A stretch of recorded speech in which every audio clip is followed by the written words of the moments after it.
Well,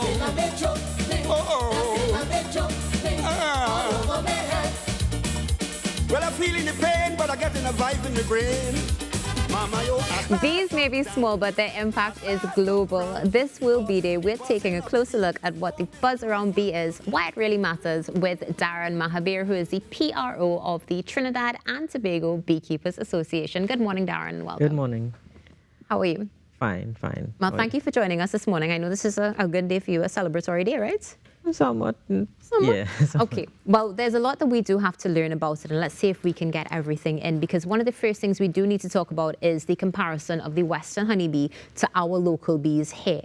Because at the end of the day, do you feel like they're appreciated as much as they should be? The local species of bees aren't really appreciated as much as they should be. Reason being is that everyone knows about the Western honeybee, the cute little bee that you'd see flying around with the black and yellow stripes. Yes. But not much people know about the local bees, which look somewhat like what you would call like the marijuana.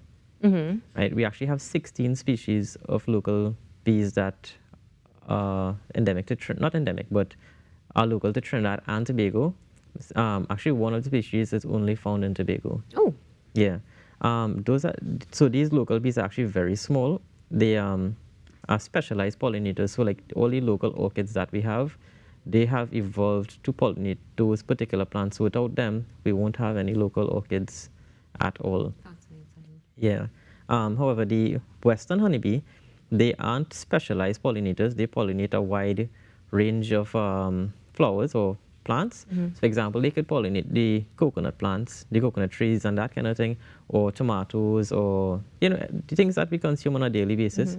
However, the specialized local honeybees, they are not as equipped to pollinate these wide range of plants. Right. Yeah. So they're essentially matched to some things that are local to us right here in Trinidad and Tobago. Exactly. So would it be a good idea on World Bee Day to say, let's go and plant some orchids so that we give them that opportunity to pollinate? Yes. Yeah. Wonderful. Now let's talk about something else that everybody talks about with bees, and admittedly, most people equate with bees and bees only as honey. Yes. Yeah? Definitely. Let's talk about the local honey and the concerns. So yeah, when we talk about bees, the first thing that comes to mind is honey or flowers, But like one of the main concerns locally about honey is actually crystallization of honey. When people see that they buy a bottle of honey and take it home and it becomes solid after a few months or a few years, they would think that, okay, well, maybe the person they bought it from has added sugar to it. However, that is not true. You can't add sugar to honey. If you add sugar to honey, it will not dissolve into the solution. Pure honey actually does crystallize after it's in storage for a long period of time, or if it is stored in a cool, like a very cold temperature. So it's not an indication of the honey being impure or adulterated with anything. It's just natural properties of honey itself. Okay, let's speak a little bit about the honey industry and the beekeeping industry in Trinidad and Tobago. What is the status of it right now? Well, currently, it is developing. Well, I would say maybe every month, some new person would reach out to me and say that, they're interested in starting up an apiary, getting some hives going and that kind of thing. So I think it is in a good place. Recently we had, I think that was like last year, we had some meetings with the Ministry of Agriculture because they set out to amend the laws pertaining to beekeeping. Yes. Yeah, so maybe soon enough with more developments, when we are exposed to how far along the amendment has reached, we would be able to, make some suggestions on editing it or maybe accepting it. What about the marketability of local honey? Because I know, of course, in Trinidad and Tobago, you'll go to certain areas and you'll be able to get local honey. Yes. But is it something that's feasible, or is it already on the import-export market for Trinidad and Tobago? Well, we can't import honey as it stands, based on the probability of spores being present on imported honey that could decimate the local bee population, not just honeybees, but the same specialized pollinators we spoke about. Right. However, for export, I think there's a good opportunity for export of local honey. To me, I have tasted honey from a few different countries, and the taste of the honey is not as great. Okay. I mean, for me personally, I don't really like honey, but but local honey tastes better than most types of honey I ever had. 100% agreed. Yeah. One of the things that we also know with many things coming out of Trinidad and Tobago is we have top tier quality. Do we have any rating of our honey on a global scale or no?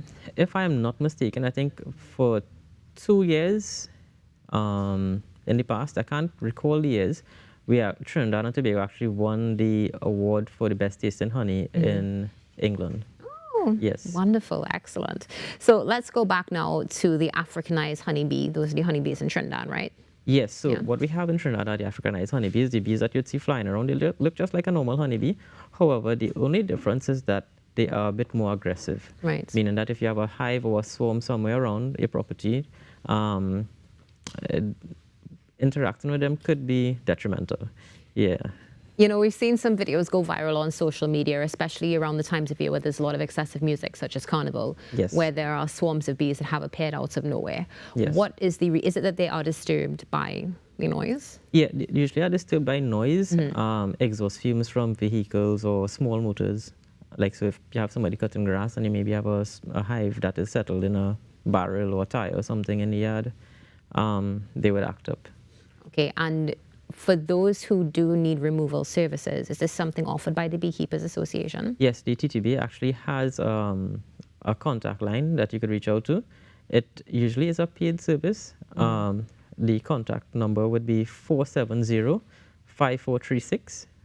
Anyone could call at any time of day. I have the phone, so I'm up late usually. Sometimes we get calls like 11, 12 o'clock in the night. Do you get a lot of calls for retrieval? Is it on the norm, let's say? Yes, almost every day. Wow, yeah. Almost every single day. The phone was down for some time, but recently, almost every day we'd get calls and we respond to them. So after the retrieval, what do you do with the bees? So usually, what we do, once we remove the hive or the swarm, we basically take it back to our apiary and try to grow them out. Okay. However, the fee that we charge is to cover like fuel costs and maintenance of equipment and that kind of thing. And sometimes even when we retrieve the bees and take them back to the apiary that we have, sometimes we risk losing them. They can swarm off or abscond the hives. Darren, before we close our conversation, any comments for Trinidad and Tobago on World Bee Day?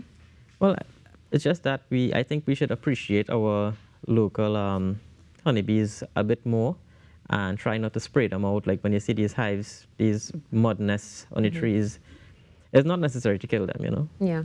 We'll call you. Yes. And you said that's 4701?